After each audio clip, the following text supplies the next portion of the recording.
Join us today as we discuss helpful information regarding the latest in hearing care loss. Mike Valenza of Abingdon's Plaza Hearing Center in Abingdon, Virginia, along with his patients and staff, discuss the latest in hearing aid technology and the important factors regarding hearing loss.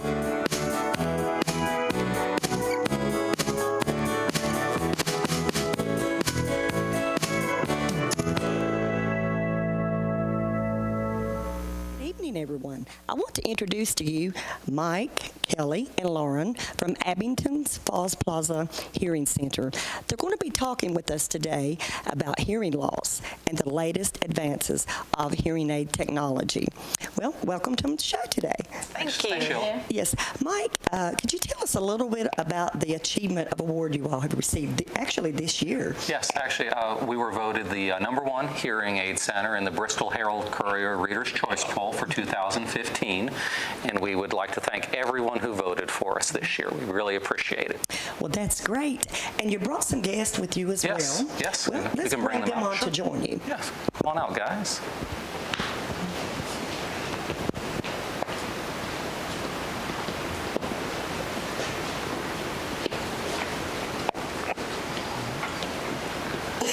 All right, we'd like to welcome Stan Lewis and his wife, Barbara, and Dewey McThenia and Ann Gilbert. They're joining us today to talk about their experiences with their hearing aids, hearing center, many different stories. And Barb, you were telling me a little while back about having to get Stan into the hearing center the first time.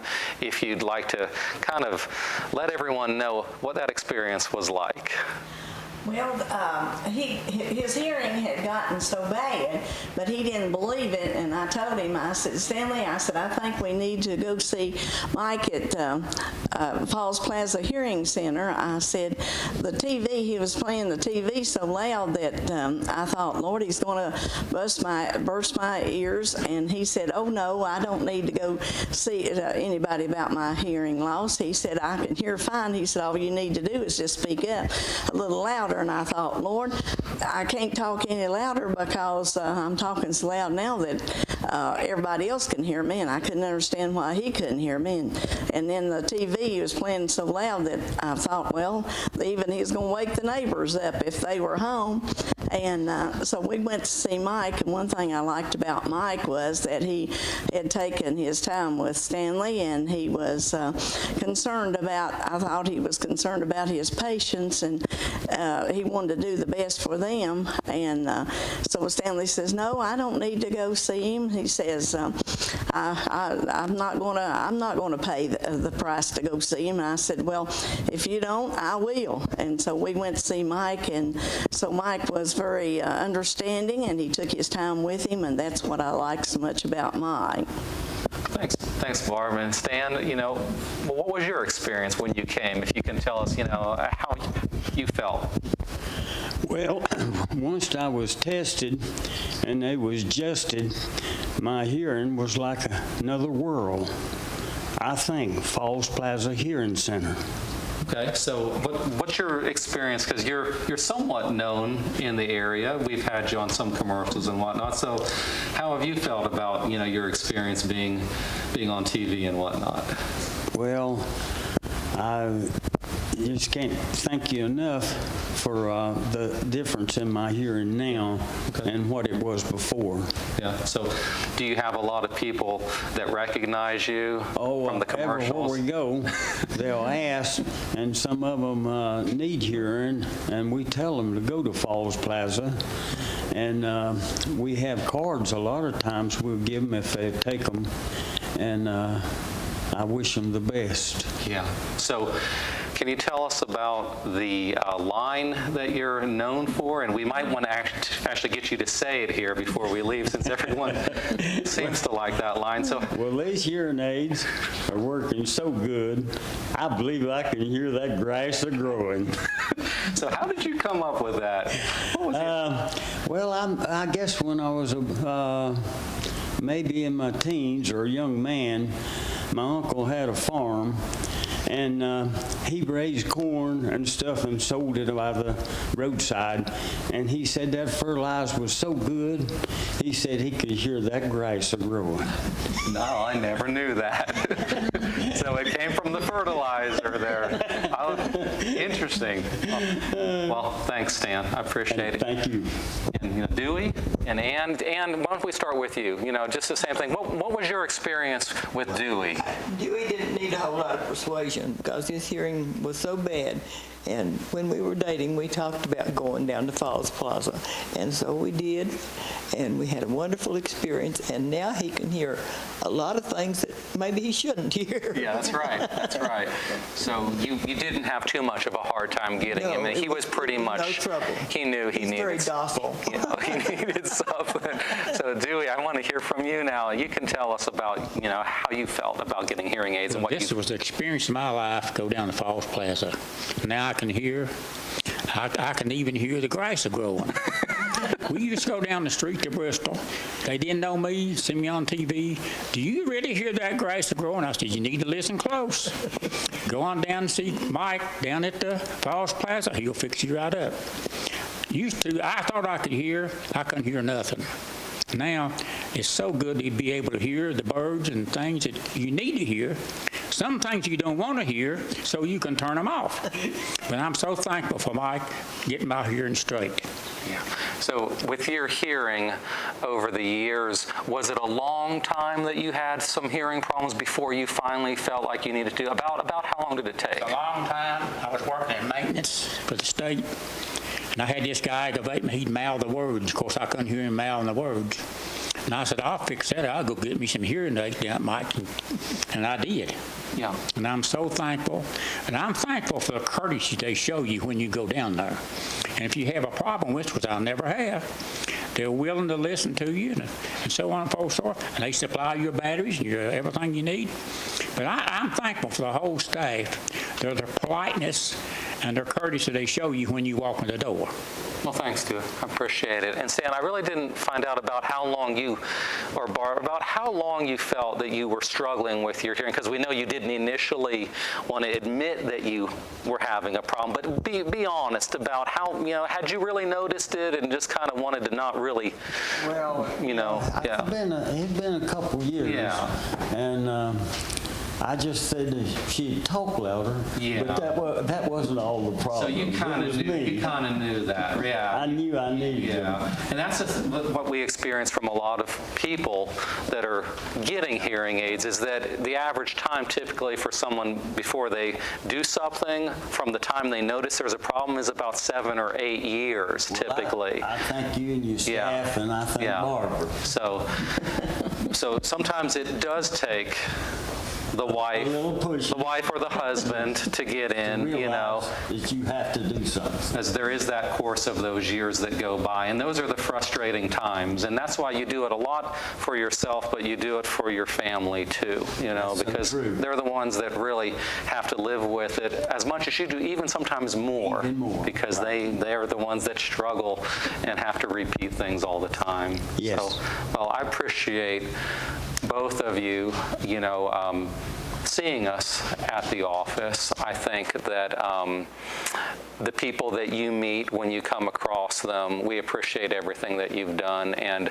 to continue to let people know that hearing aids may not be perfect, but they're a lot better than not hearing, and that's what it comes down to, the certain things in life that you shouldn't have to live without, hearing your grandchildren, and just the everyday things that you do. If you don't have those things, you may tend to find yourself being isolated, where you don't do things sometimes because of a hearing loss. Had you experienced that, Stan or Dewey, where you may have avoided some things? When I really couldn't hear without these hearing aids, I wanted to be by myself. I mean, you want to isolate yourself in, then want to go out, then want to do nothing. Now we go to a lot of things since I got these hearing aids. Now, what are some specific places that you can think of where it has really improved your hearing? Do you have any examples? We hear music on Monday night. When I can hear every song, and it's good, And we go to different places, restaurant, and you don't have to say, and you can order your stuff.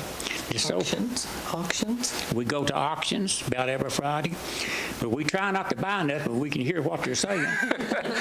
You don't want to hear all those, Jump now anyway, all those prices. But they yeah. have been I'm so thankful for Mike and getting my hearing straight. Yeah, thanks, Dewey. And how about you, Stan? Any specific places where you've noticed that the hearing aids have helped you that you had problems with before? Oh, yes. About every time she speaks. So you really did it for Barbara there. You really did it. Selective hearing. Yeah. So I needed those. So you were definitely focused on Barbara. Well, I want to thank both of you for coming in today and talking to us, and we'll be back to talk more about hearing loss and hearing aid technology. Hi, I'm Darnell Summer from Abingdon, Virginia, and I have a hearing loss. I went to Falls Plaza Hearing Center for help, and they greatly improved my hearing. And I've told all my friends about it because you're not treated like a number. You're treated as a patient with pride, and they take the time. So go see Mike, Kelly, and Lauren for your hearing loss today. See us today. For a free evaluation. And hear for yourself. In the Falls Plaza Professional Building. Well, welcome back, everyone. I'd like to talk some now about hearing loss, and we'll also talk about hearing aids as well. First thing I want to talk about is hearing loss and looking at how many people do have hearing loss. 1 out of 10 Americans have a hearing loss, up to 30 million people, and the majority are male. More men work in louder environments, which may affect their hearing over time. 3 in 10 people over the age of 60.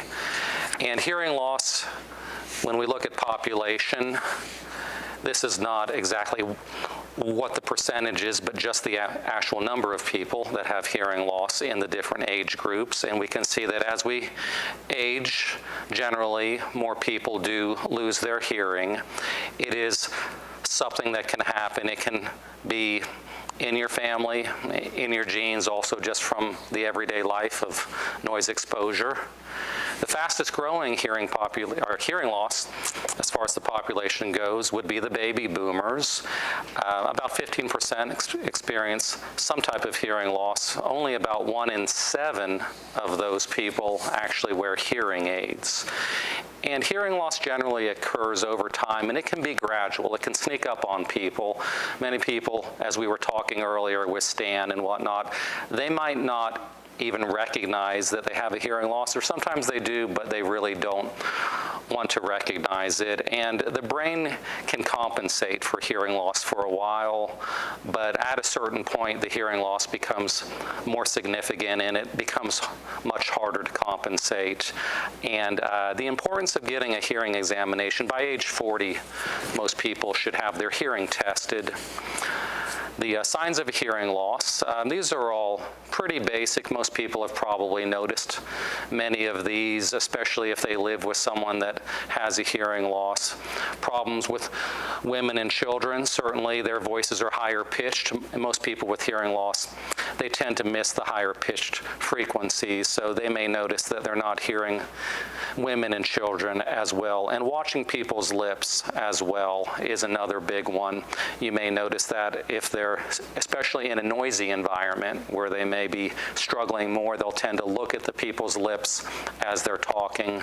They may think that everyone's mumbling as well, maybe blaming the other people because they can't hear, but generally it is one of those things that can sneak up over time. And the effects of untreated hearing loss, we were talking about that earlier as well. People may tend to isolate themselves, to not take part in the activities that maybe they used to, just simply because they're not hearing people in those types of situations. They may find themselves not going or even avoiding situations, and that can lead to a lot of psychological issues where they may be depressed if they're not doing the things that they normally do. That's why it is important to have your hearing tested. And if it is affecting your ability to socialize and to get out, it is very important to try hearing aids to see if they may be able to help you in that type of a situation. There's also many effects, and they're all very similar. Anger, stress. Many different things can come from not being able to hear, and other people may not even realize why someone may be stressed out, or they may be have a short temper, and simply because they get frustrated with not being able to communicate or to interact with people. It can affect everything from your job. If you have a job that's obviously very important to hear what people are saying, it could affect your performance on your job and your earning power as well. It could affect you getting a raise in a job. Certainly in personal relationships, obviously marriage would be at the top of that list, causing stress. And that can all add up over time to hurting any type of a relationship, including a marriage. Not hearing, obviously the brain wants to get the information, and if you're not feeding the brain, it can lose the acuity over time, and there have been studies shown that can affect how your brain functions. And we were talking about earlier, the average time between a person noticing a hearing loss and seeking help is about 8 years. So it takes some people a while to get in to the office, but I find that most people, once they do get hearing aids, they don't want to part with them because they do find that they really are important. So it takes 8 years to get in, but once they get them, you can't take them away from them. We were talking earlier somewhat about the causes of hearing loss. So there are many different causes. Noise exposure obviously is one of those that we would put at the top of the list for most people. And there are many others, as you see here. Age as well. A lot of time it's a combination of several of these that may go together. Aging is showing what the percentages are, and we see obviously that there is a higher percentage of hearing loss as we go. Males, as we discussed, tend to have more hearing loss than females. There are different reasons for that. Obviously, the type of work environment may be a factor, and the louder noise exposure that they may experience through those types of jobs, which, as we're looking at now, obviously any type of job in a factory where you're having to work around loud machinery is going to be very much affecting your hearing. Loud music is another. Anytime you're doing any of these things, you would want to wear hearing protection. It is important that you protect your ears. Obviously, if you're shooting guns or running equipment, even in your yard, you would want to wear hearing protection for any types of those sort of loud noises that you may be exposing yourself to. Wax is another big one. Obviously, it could be something simple like wax, and that's something that could be easily checked at an appointment, making sure that your ears are clear. That can affect your hearing as much as 30 to 40%. So very important to come to see your doctor or to come to a hearing center and at least have your ears looked at. Even if you're not ready for hearing aids, at least have your ears checked to see if there's any blockages in them. Head trauma, obviously, being another one if you're in an accident. And many diseases as well may cause hearing loss. There are many strong drugs. This is something that you do also have to be careful of if you're taking anything, and they can also interact as well and affect your hearing, so you always want to be aware of those. Any type of a tumor on the auditory nerve can affect your hearing as well. There are people that may have hearing loss from birth, as we see. And the hearing system itself, obviously, this is the system that you're going to be hearing, and the ear, and your ear will bring the sound through from the outer ear, which is basically the part you see on the outside of your head and the ear canal, into your middle ear, which has the eardrum and the bones that attach behind the eardrum, and that will transmit the sound. If there's a problem in that area, you may experience some degree of hearing loss. That sound should be transmitted into the inner ear. This is where the nerve is. This is obviously the type of hearing loss that most people have as they work in loud environments. The sound from those environments can affect the inner ear in the hair cells in that region, and that will greatly affect and reduce the ability to understand. As the inner ear is affected, the sound is not transmitted into the brain and the nerve. And if that were to occur, most people working in those types of environments are going to experience hearing loss. It's important for any of these. If you do feel that you have a hearing loss, the most important thing is to get a complete hearing evaluation at an office, not a hearing screening, not something where you're just snapping your thumbs, but you actually do want to have a full hearing evaluation in a sound booth. It's the best way to test your hearing, to get a baseline done, to make sure from that point on, if your hearing were to get worse, you have a baseline done and you can look back to see if there is a gradual decline. If you have a hearing problem, come and see Mike and Kelly at Falls Plaza Hearing Center in Abingdon. They are here to help you, and they have helped me tremendous with my hearing problem. I can now hear my grandkids and things I've never heard before. And please come and see them if you have a hearing problem. See us today for a free evaluation and hear for yourself. In Abingdon, off Russell Road in the Falls Plaza Professional Building. Kelly Haynes to talk about hearing aid technology. Kelly? Brain hearing technology supports the work done by your own unique hearing brain. It orients, recognizes, focuses, and separates the sounds. The brain constantly uses both ears to orient itself and know what's happening in the environment. The brain depends on its ability to recognize a sound in order to make sense of it. It uses both ears to focus on what's important, especially in noisy sound environments. The brain separates relevant sounds from competing noise. Here are some of the features important for speech understanding. SpeechGuard E captures and preserves the unique characteristics of speech. Spatial sound helps both ears work together with the brain in real time. The Soft Speech Booster improves the soft speech understanding based on a patient's feedback. And Free Focus prioritizes speech over background noise through varying degrees of directionality. The importance of hearing aid technology is determined by a person's lifestyle. The more active the person, the more important the level of technology becomes. A person should choose the appropriate level of technology based on their own unique listening needs. All right, well, thanks, Kelly. Appreciate that. And we're going to have Lauren now. She'll talk some about the styles of hearing aids, show us a little bit on the wireless technology that they're doing with hearing aids as well. Lauren? So after we complete your hearing test and we determine the degree and severity of your hearing loss, then we can figure out which hearing aid style will be best for you and your lifestyle. There are two main styles of hearing aids. The first style is called an in-the-ear hearing aid, or an ITE.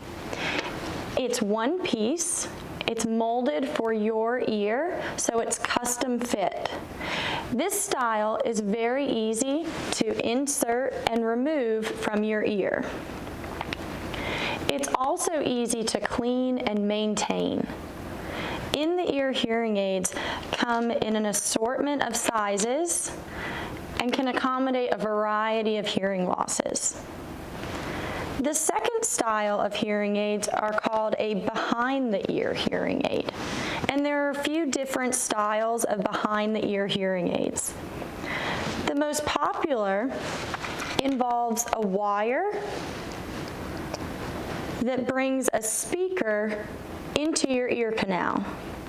This is the most popular style because it is the most cosmetically appealing and because of its variability. We can change the strength of this speaker to fit a variety of hearing losses. Behind-the-ear hearing aids can have a thin wire like this one here, or a tube. They also can have a custom molded piece that fits in the bowl of your ear, or a thin, pliable dome. These options are dependent upon your hearing loss. Some other devices that I want to discuss with you are called wireless devices. They're really cool technology that's been developed over the past few years. The first device I want to show you is called a streamer. What this does is you wear it around your neck, and it brings different signals into your ears, like your cell phone or even the TV.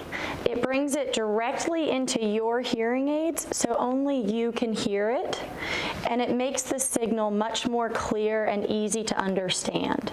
So some people, in addition to their hearing aids, use devices to assist in these other difficult listening situations. Another interesting device is this microphone. A microphone that you can clip onto your shirt or maybe your spouse's shirt, and it brings their voice directly into your ears. So when you're in that noisy restaurant, you can hear their voice over everyone else in the room. These are just a few of the new devices that we have to offer. There is a TV device as well that you plug in with your television that sends the sound into your ears, so you don't have to blow out the neighbors like Stan has. All right. Well, thanks, Lauren.